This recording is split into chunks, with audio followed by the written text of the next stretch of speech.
Attaquons les présentations. À gauche, c'est moi, Alexandre Penaud, et à droite, c'est Guillaume Tatry. Nous sommes les deux chefs de projet de l'aventure Estaqueur de Sault. Alors en fait, sur ce projet, ce qu'il faut savoir, c'est qu'au début, on n'était que deux. Mon idée, c'était de fabriquer un hot rod pour aller à la Speed Week de Bonneville et de battre un record du monde de vitesse.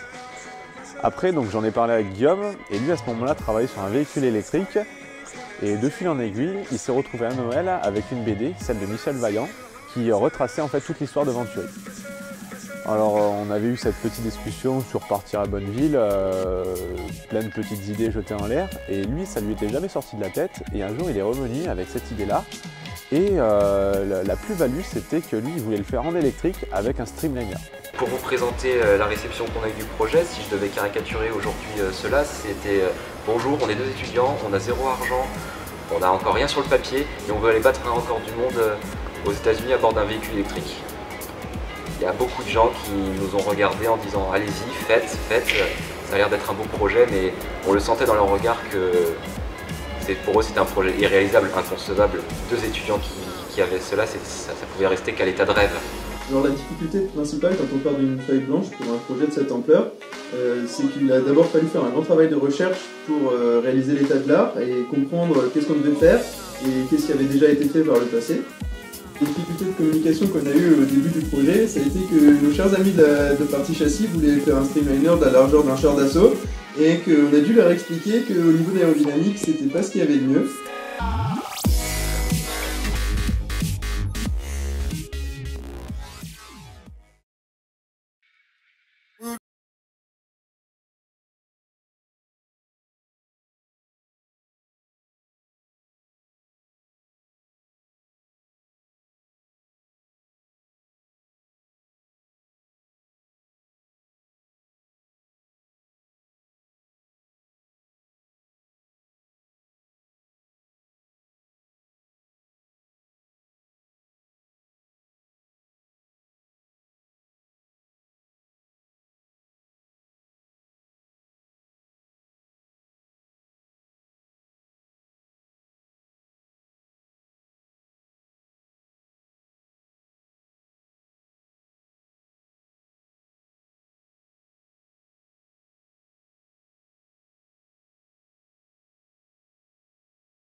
Le Made in France, Anissé Mbida. Bonjour Anissé. Bonjour Thomas, bonjour à tous. Ce matin, un projet culotté présenté actuellement au Mondial de l'Auto, des étudiants français qui veulent pulvériser le record de vitesse électrique. Donc la communication, c'était une grosse partie du travail, surtout qu'on ne connaissait pas. C'était vraiment une grande découverte pour nous tous. Notre projet, donc, ça correspond à 280 000.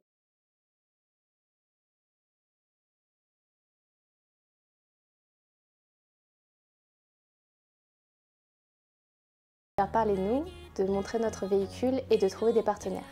Donc le Mondial de l'Auto, c'est le premier grand salon où on a exposé le véhicule et ça a été un véritable coup de pouce pour nous, autant au niveau des particuliers qui suivaient le projet, au niveau des likes sur Facebook par exemple, ou des sponsors qui ont commencé à vraiment nous faire confiance et nous suivre.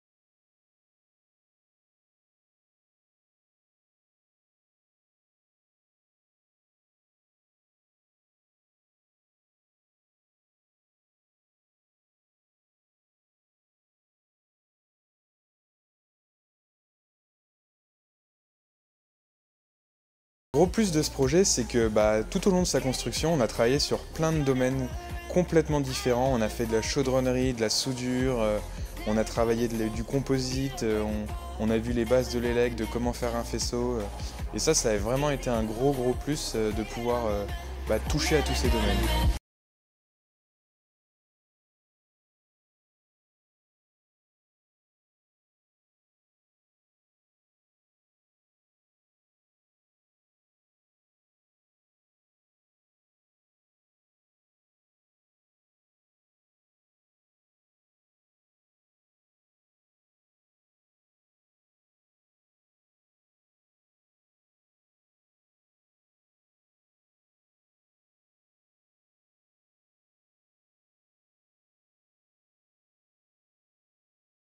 Résumer aujourd'hui quel a été mon rôle dans cette histoire, c'était de m'occuper par exemple de fournir une batterie, de dimensionner les moteurs, trouver des moteurs, concevoir toute l'architecture électrique qui sera embarquée dans le véhicule, faire tout le faisceau, les câblages, trouver un calculateur, faire en sorte que le véhicule roule, ne soit pas une simple caisse à savon.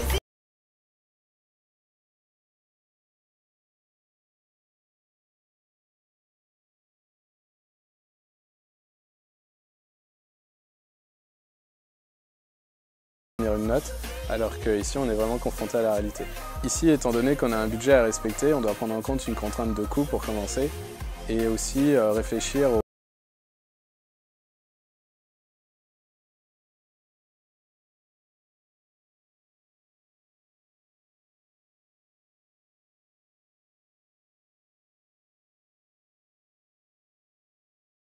Première chose, quand on réalise nos pièces, on doit réfléchir à plus loin, à quand on sera sur le lac, à savoir que sur le lac, par exemple, si on avait besoin de démonter un moteur, il fallait que notre pièce soit démontable facilement du streamliner.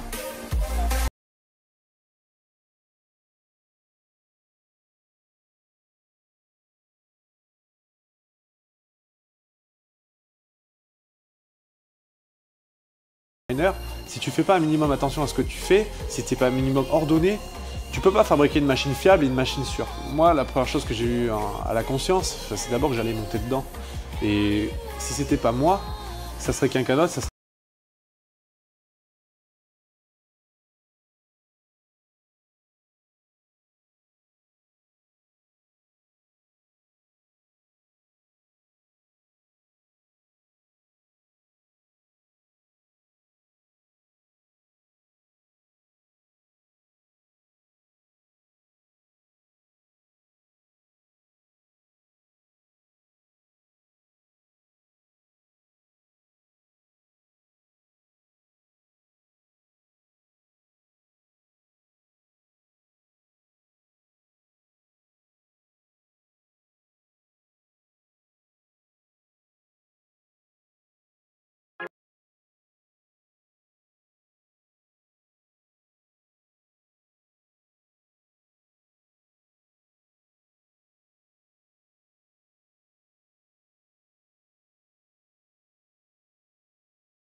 montagnes qu'il y avait autour et c'était vraiment à couper le souffle.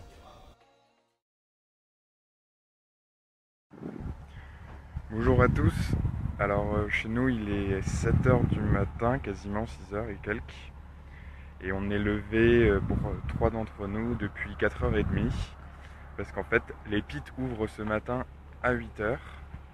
Et donc je sais pas si vous voyez le lac Salé derrière moi avec le futur lever du soleil. Et donc on fait la queue pour pouvoir après s'installer sur les pits. Ah là, toutes les voitures attendent déjà. Ça va être un peu long. Et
alors la particularité de la Speed Week de Bonneville, c'est qu'elle n'est pas lancée tant que tous les pilotes n'ont pas été bénis par le dieu de la vitesse, comme les Américains l'appellent. Donc on a tous été rassemblés à un endroit du lac et là on a eu le droit donc, aux remerciements de la part des organisateurs, aux remerciements aux soldats américains qui protègent la patrie et à être bénis. Tous les pilotes ont été bénis avant la course, qu'ils roulent vite et qu'ils ne meurent pas. Et une fois que cette bénédiction a été dite, on a eu l'hymne américain et c'est assez impressionnant parce que tout le monde arrête de parler, se tient droit et tout le monde enlève sa casquette ou son chapeau respectif pour écouter l'hymne américain. Et une fois que cet hymne est passé, la Speed Week elle est officiellement lancée.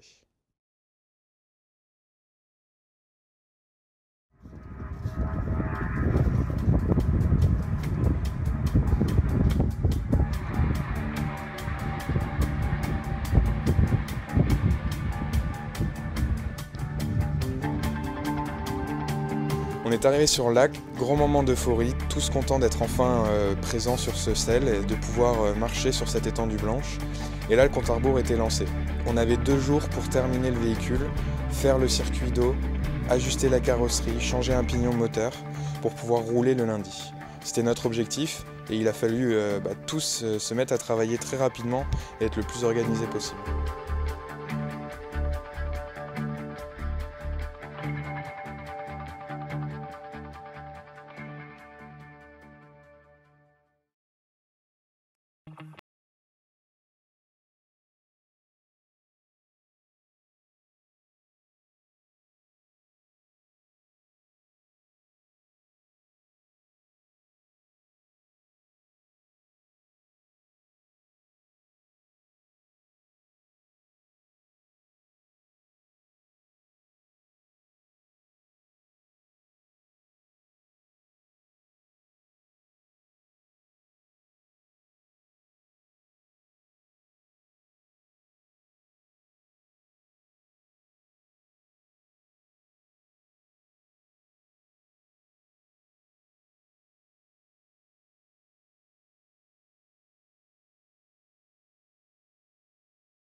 Forcément c'était trop beau, la loi de Murphy nous rattrape, tout ce qui doit arriver arrivera. Et puis Problème technique juste avant le contrôle technique. La roue arrière gauche frotte. En s'approchant du stream, là on sent tout de suite une odeur de pneus brûlés et on se dit là, il y a un truc qui va pas. Et bien sûr, on a eu un problème avec nos pneumatiques qui étaient plus larges que prévu et qui ne rentraient pas dans la carrosserie à l'arrière.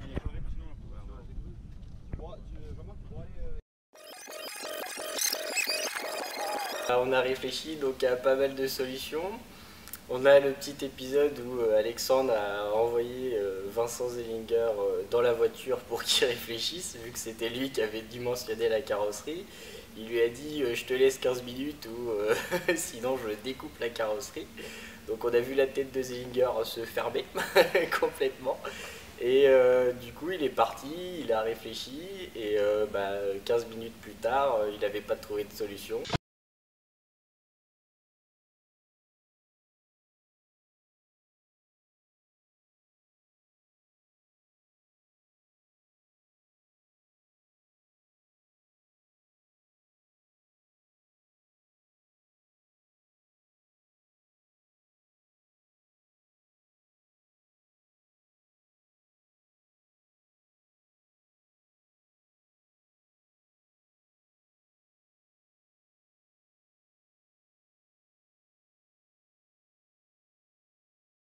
Alexandre tapait pendant 40 minutes sur des plaques d'alu pour nous les faire bien propres. Et ensuite, moi-même avec François, on a rifté tout du long les plaques d'alu pour refermer.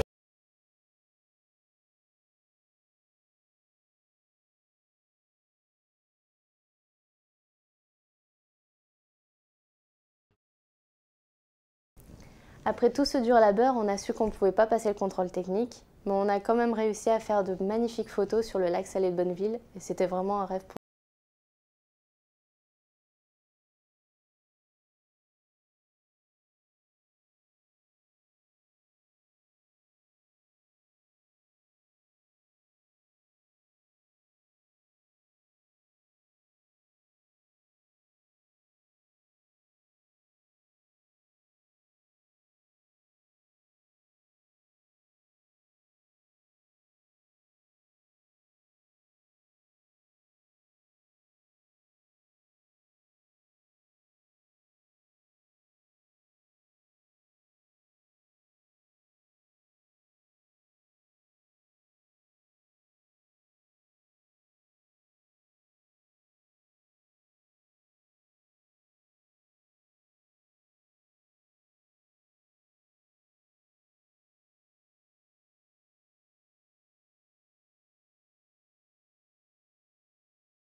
Alors le contrôle technique, en fait, ils ont eu on va dire un listing où ils ont différents points à contrôler.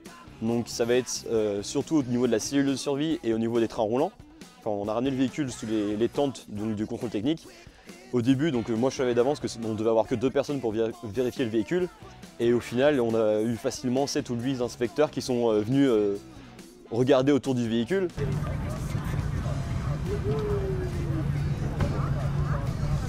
Ah la panique là. T'es stressé? Ah ouais, grave.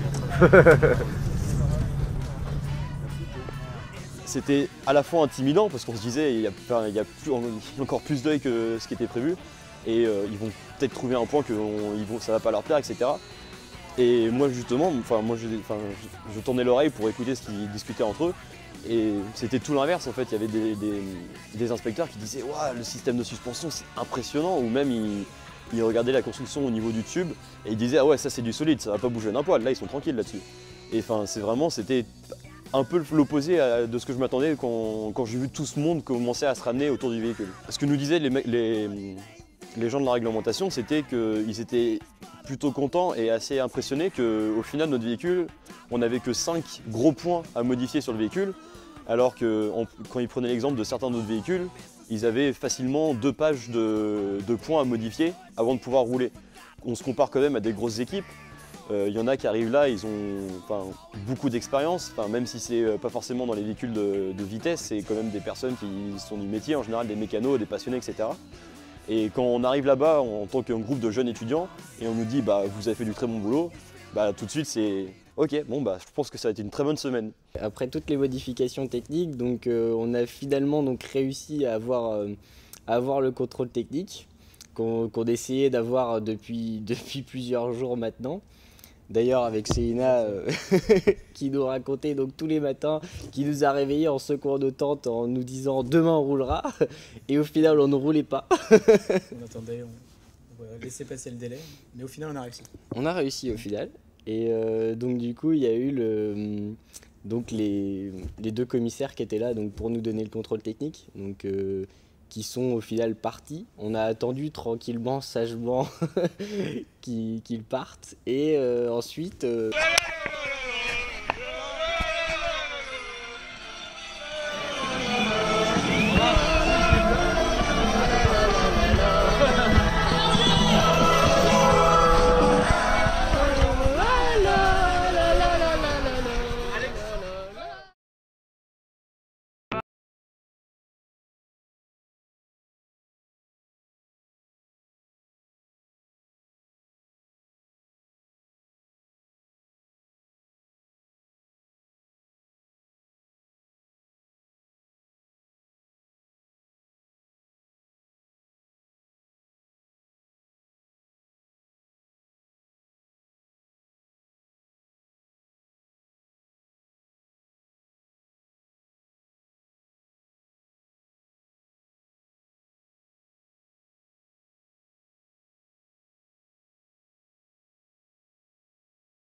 Ouais, mon gars 200 km/h, oh là là.